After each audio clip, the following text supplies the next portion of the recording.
Hi friends, welcome to my channel. நம்ம இன்றைக்கி பாண்டியன் ஸ்டோர்ஸில் இன்றைய எபிசோடை பார்க்கலாம்.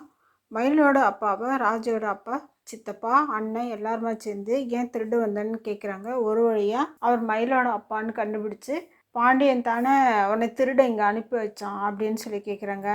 ஐயா, நான் திருட வரல, என்னை விட்டுருங்கன்னு அவர் அடறதை பார்த்தா பாவமாக தான் இருக்குது. வீட்டில் உள்ள லேடிஸும் சொல்கிறாங்க அவரை விட்டுருங்கன்னு. ஆனால் அந்த முரட்டு பேசுங்க, அதெல்லாம் முடியாது, நாளைக்கு போலீஸில் கம்ப்ளைண்ட் பண்ணுவோம்னு சொல்லி தூணில் அவரை கட்டி போட்டுடுறாங்க.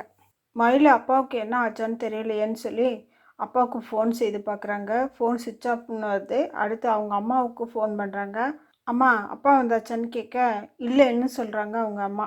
அம்மா, அப்பாவுக்கு ஃபோன் பண்ணால் ஃபோன் சுவிட்ச் ஆஃப்னு வருது, அப்பா ஏதாவது சொன்னாரான்னு மயில் கேட்க ஆமாம், ஃபோன் பண்ணார், ராஜி வீட்டு பின்பக்கத்தில் ஒளிஞ்சிருக்கேன்னு சொன்னார் அப்படின்னு அவங்க அம்மா சொல்கிறாங்க. அம்மா, அவங்க ரொம்ப கெட்டவங்கம்மா, எனக்கு ரொம்ப பயமாக இருக்குன்னு மயில் சொல்கிறாங்க. கவலைப்படாத, அப்பா எப்படி வந்துடுவார், நீ போய் தூங்குன்னு சொல்கிறாங்க மயிலோட அம்மா.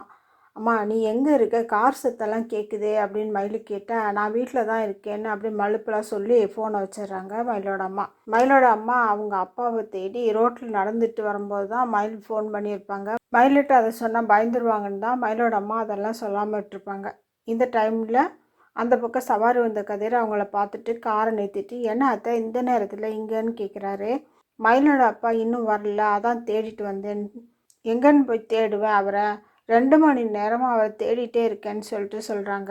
நீங்கள் வீட்டுக்கு வாங்க, உங்களை நான் வீட்டில் விட்டுறேன், காலையில் வரைக்கும் அவர் வரலான்னா அவரை தேடி கண்டுபிடிச்சி தர வேண்டியது என்னுடைய பொறுப்புன்னு சொல்லி மயிலோட அம்மாவை அவங்க வீட்டில் கொண்டு போய் கதிர் விட்டுடுறாரு.